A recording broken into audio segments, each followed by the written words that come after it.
lengan, pada pinggang juga tumit pinggul, paha dan juga tumit kaki.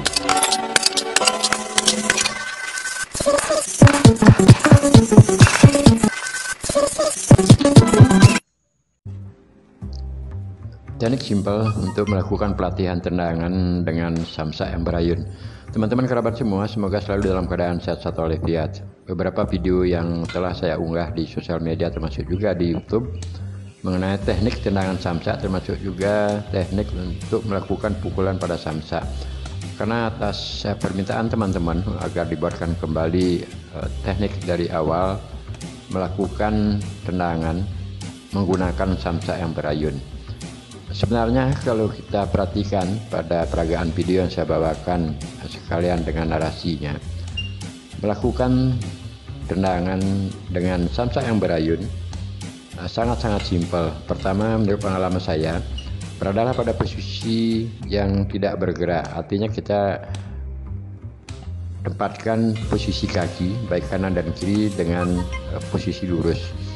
Kalaupun nanti kaki kanan yang akan melakukan tendangan seperti contoh yang saya peragakan tendangan lurus ke depan, kaki kiri berada di tanah itu dalam posisi tegak lurus. Tapak kaki yang menyentuh ke tanah sepenuhnya itu full menyentuh ke tanah, artinya tidak boleh melakukan geseran di saat kaki yang akan kita gunakan mengeksekusi atau melakukan tendangan ke badan samsak agar tidak goyah. Sekali lagi saya akan ulang, untuk melakukan tendangan lurus seperti peragaan ini, gerakannya atau teorinya sangat simpel sekali. Kaki yang akan melangkah menuju ke badan samsak mesti dilakukan dengan lentingan atau ayunan pada lutut.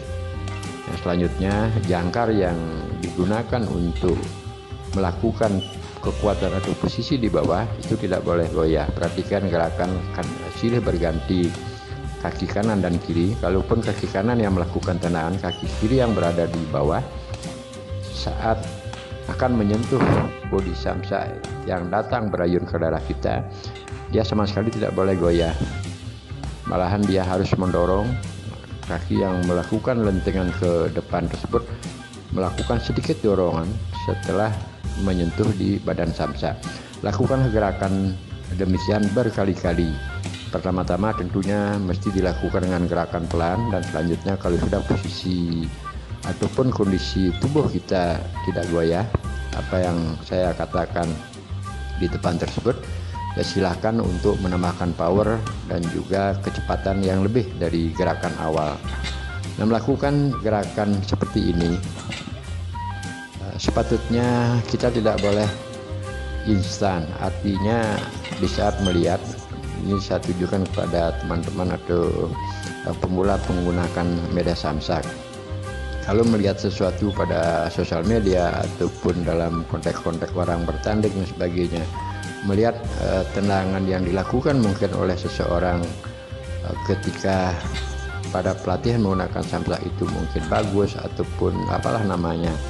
Nah, yang mesti diperhatikan adalah setiap gerakan yang kita lakukan sebelum mendapatkan dengan keinginan speed yang cukup ataupun cepat, mesti dilakukan dari gerak-gerakan awal seperti yang saya peragakan di depan tersebut. Lakukanlah berkali-kali hingga kita fasis untuk melakukan. Nah, selanjutnya untuk narasi yang tendangan berikutnya melakukan dengan gerakan memutar. Sepatutnya teorinya sama. Ketika kaki kanan yang akan kita menggunakan melakukan tendangan ke arah depan, ini hanya tekniknya adalah melakukan putaran. Kaki kiri kita taruh sekarang kaki kiri kita taruh dulu di depan, kemudian dilakukan putaran 180 derajat, akhirnya menoleh ke belakang. Nah, secepat itu pun gerakan kaki yang dilontarkan ke lurus ke belakang itu mesti harus sesuai dengan feeling kita, dengan feel kita atau insting kita. Nah, teman-teman kerabat semua, kembali saya narasikan karena saya menggunakan gantungan samsak tersebut seperti bentuknya pancing. Kalau tendangan kita lakukan sedikit arahnya menuju ke atas, posisi samsak gantungan di saat bergoyang dia akan menjadi ketarik ke atas sehingga jatuh. Nah, memang kelihatannya memerlukan waktu ataupun tenaga di saat kita harus mengambil samsak kembali.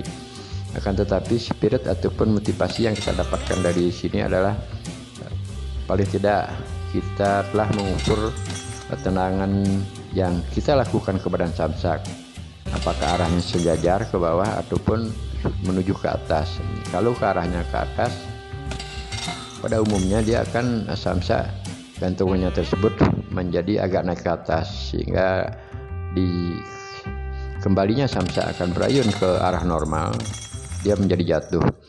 Ini hanya saja cara motivasi di samping mendengarkan suara samsak. Melakukan ini adalah gerakan pelan yang saya lakukan berkali-kali agar bagi teman-teman kerabat pemula penggunaan samsak lebih fasih melihat kondisi, terutama pada posisi tapak kaki yang menjadi tumpuan di bawah, termasuk juga gerakan pada saat gerakan kaki yang melakukan tendangan ke arah badan samsak. Saya review kembali sambil saya membenahi kondisi pada saat samsak jatuh. Selanjutnya saya ikuti narasi ini dulu, melakukan atau melatih tendangan dari arah samping.